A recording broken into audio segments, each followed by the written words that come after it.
Hello and welcome back to my channel. मैं प्राची आज फिर से आप सबका अपने चैनल रिवीजन तरीका में स्वागत करती हूँ। तो वीडियो का कोई भी टॉपिक स्टार्ट करने से पहले मैं ये चाहती हूँ कि आप सब मुझे कमेंट करके बताएं कि आप सब कैसे हैं घर में, आपके घर में किस तरह से इस कोविड की जो भी ये जंग कह लो, पैंडेमिक कह लो, उसको किस तरह से फाइट कर रहे हैं।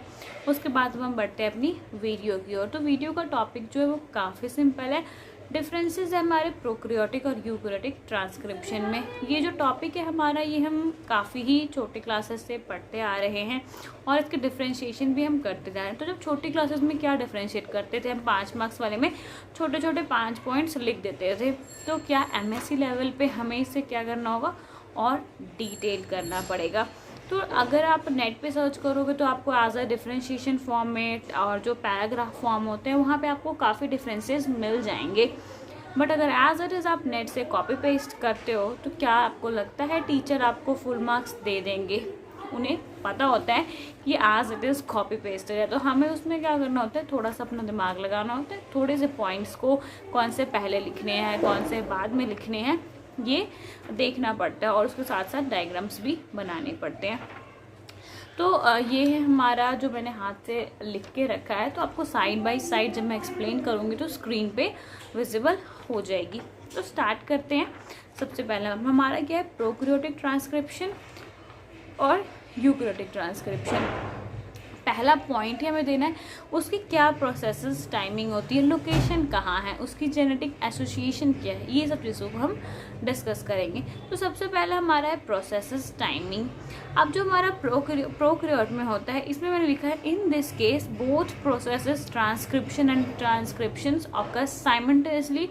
मतलब ये एक साइटोप्लाज्म में होता है और ये कहाँ कैसे ऑकर करता है, मतलब ये साइड बाय साइड, मतलब एक तरफ ट्रांसक्रिप्शन हो रही होती है और साथ के साथ इसकी ट्रांसलेशन भी हो रही होती है।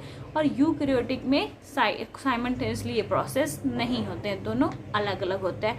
प्रोकैरियोटिक की जो ट्रांसक्रिप्शन है वो हमारी साइटोप्लाज्म में होती है और जो यूकैरियोटिक है वो न्यूक्लियस में होती है। तो यहाँ से हमें 2 पॉइंट याद हो गए कि एक तो साइटोप्लाज्म में होता है, एक न्यूक्लियस में होता है। और जो दूसरा पॉइंट ये है कि हमारे जो साइमल्टेनियसली प्रोसेस अकर करती है प्रोकैरियोट में, बट यूकैरियोट में साइमल्टेनियसली प्रोसेस वो नहीं अकर करती है। थर्ड है मैंने लिखा है इसकी जेनेटिक एसोसिएशन। तो जेनेटिक एसोसिएशन क्या है? The prokaryotic transcription initiation is simple as DNA is not associated with histone protein. अब जो इसकी जेनेटिक एसोसिएशन है, मतलब जो डीएनए है वो हिस्टोन प्रोटीन के साथ एसोसिएट नहीं होता है, तो इसकी जो भी ट्रांसक्रिप्शन है उसकी इनिशिएशन बहुत ही सिंपल होती है। और इसके बाद हमारा आता है यूकैरियोटिक में। यूकैरियोटिक में जो डीएनए होता है वो एसोसिएट होता है हिस्टोन प्रोटीन के साथ, तो इसकी जो इनिशिएशन होती है वो थोड़ी सी कॉम्प्लेक्स होती है। तो प्रोसेस में हमारा क्या आता है, इनिशिएशन, एलोंगेशन, टर्मिनेशन। तो हमने पहले बता दिया कि कहाँ पे होता है, साइटोप्लाज्म में होता है, कैसे होता है, उसकी क्या जेनेटिक एसोसिएशन है, क्या उसकी इनिशिएशन में प्रॉब्लम आती है। तो आपको इसके साथ साथ ही सारे डिफरेंसेस खुद ही क्लियर होते जाएंगे। अब आती है हमारी आरएनए की प्रोसेसिंग। तो RNA processing take place in the cytoplasm. Same at is जो आरएनए की प्रोसेसिंग होती है, हमारे जो ट्रांसक्रिप्शन होता है उस प्रोसेस में ही क्या हो रहा होता है, हमारा एमआरएनए बन रहा होता है। ट्रांसलेशन में एमआरएनए से प्रोटीन बन रहा होता है। तो मतलब जो आरएनए की जो भी प्रोसेसिंग होती है कहाँ होगी, साइटोप्लाज्म में और उसकी न्यूक्लियस में। उसके बाद कितने टाइप के आरएनए होते हैं? There is only one type of RNA polymerase enzyme in prokaryotic. Enzyme एक ही लगता है, आरएनए पॉलीमरेज। और यूकैरियोटिक में 3 टाइप के आरएनए पॉलीमरेज लगते हैं, जो कि 1 होता है वो आरआरएनए के लिए होता है, 2 होता है हमारा एमआरएनए के लिए, और जो 3rd होता है वो हमारा टीआरएनए और 5S आरएनए के लिए होता है। टीआरएनए मैंने बता दिया, एमआरएनए ये सब बता दिया। उसके बाद आरएनए पॉलीमरेज की कंपोजिशन क्या होती है? तो आरएनए पॉलीमरेज जो प्रोकैरियोट्स में होता है, RNA polymerase in prokaryote transcription has 5 polypeptides. इसमें 5 पॉलीपेप्टाइड्स होते हैं और इसमें आरएनए पॉलीमरेज 1 के 14 सब यूनिट्स होते हैं और पॉलीमरेज 11 होता है, सॉरी मतलब पॉलीमरेज 2 होता है जिसके 10 to 12 सब यूनिट्स होते हैं। फर्दर आती है प्रमोटर। प्रमोटर पे जो लोकेशन होता है वो कहाँ पे होता है? तो जो लोकेटेड ये कहाँ पे होता है, अपस्ट्रीम पे होता है, स्टार्ट साइट पे। और ये भी अपस्ट्रीम पे होता है स्टार्ट साइड के, बट समटाइम्स जो प्रोमोटर है वो डाउन स्ट्रीम पे भी होता है। और इसके साथ साथ इसमें क्या होता है, आरएनए पॉलीमरेज 3। प्रोकैरियोट्स में सिर्फ अपस्ट्रीम में होता है, यूकैरियोटिक में अपस्ट्रीम भी होता है और कई बार डाउनस्ट्रीम भी होता है। तो प्रेजेंस ऑफ सिग्मा फैक्टर, अब सिग्मा फैक्टर क्या करता है, सिग्मा प्रोकैरियोटिक में इनिशिएशन के लिए सिग्मा फैक्टर रिक्वायर होता है, बट यूकैरियोट में सिग्मा फैक्टर प्रेजेंट नहीं होता है, इसमें इनिशिएशन फैक्टर रिक्वायर्ड होते हैं।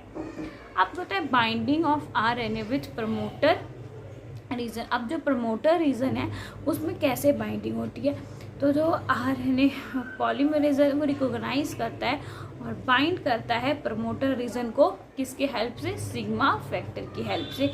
इसमें क्या होता है, जो प्रोसेसिंग हो रही होती है और आरएनए जो पॉसिबल बाइंडिंग होती है, इसमें इनिशिएशन फैक्टर्स होते हैं उसकी हेल्प से। मतलब पहले वाले पॉइंट को थोड़ा सा एलोबरेट किया हुआ। Presence of introns are absent and thus there is no splicing.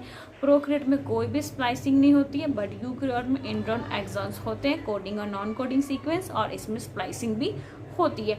उसके बाद modification of primary transcript. Primary transcript does not undergo post transcriptional modification. इसमें कोई भी प्राइमरी ट्रांसक्रिप्शन नहीं होती है और कोई भी मॉडिफिकेशन नहीं होती है। अब यूकैरियोट में हमारे पास पोस्ट ट्रांसक्रिप्शनल मेथड मॉडिफिकेशंस होती हैं। अब आरएनए कैपिंग, अब प्रोकैरियोट में आरएनए कैपिंग भी नहीं होती है। एमआरएनए के पास 5' गुआनिन कैप, ये भी नहीं होता। और यहाँ पे आरएनए कैपिंग भी होती है और 5 पोजीशन आरएनए भी होता है यूकैरियोट्स में। तो ये थे कुछ बेसिक डिफरेंसेस जो कि हमारे प्रोकैरियोटिक और यूकैरियोटिक ट्रांसक्रिप्शन में होते हैं। अगर तो आपको डिफरेंसेस अच्छे लगे, अगर आपको लिखना है यहाँ पे स्क्रीन पे वो चीज़ क्लियर नहीं है, तो आप मुझे कमेंट में बता सकते हैं या मेल आईडी पे मेल कर सकते हैं अपनी मेल को, ताकि मैं आपको इसका जो PDF फॉर्म है वो भेज दूँ और आप इसको अच्छे से यूज़ कर सके। इसके साथ साथ आप कोई सी भी डायग्राम या अपने मन से जो आपके माइंड में डायग्राम आती है प्रोकैरियोटिक और यूकैरियोटिक ट्रांसक्रिप्शन में, वो आप यूज़ कर सकते हैं। तो आज के वीडियो के लिए बस इतना ही। तो मिलते हैं नेक्स्ट वीडियो में, तब तक के लिए थैंक यू, टाटा, बाय। और इसके साथ साथ में आप सब जितने भी कोरोना से बचने के प्रिकॉशंस हैं वो सब लेते रहिए, क्योंकि ये बीमारी बहुत ही खतरनाक है। तो मिलते हैं नेक्स्ट वीडियो में।